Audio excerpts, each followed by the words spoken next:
वतन मेरा मदीना है, मुझे मत बेवतन कहना।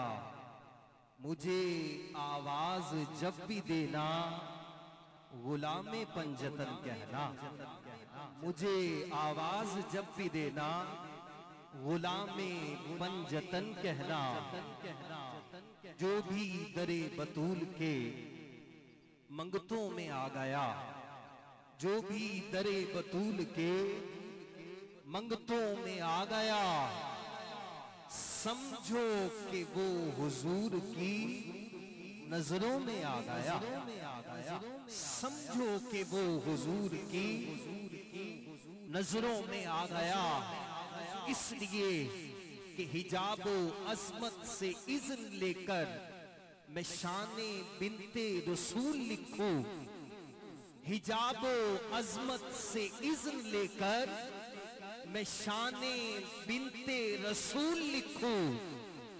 कलम की नोक पर नकाब देकर मैं अदब से लफ्ज़े बतूल लिखूं।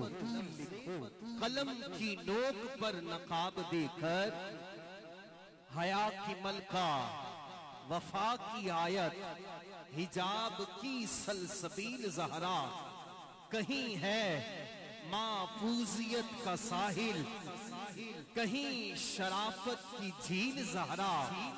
और जहाने मौजूद में बनी है वजूदे हक की दलील ज़हरा। ज़माने भर की अदालतों में निसा की पहली वकील ज़हरा। और हुजूर ज़हरा बशर से हटकर मलाइका के सलाम भी हैं कि उनके साए में पलने वाले हुसैन जैसे इमाम भी हैं।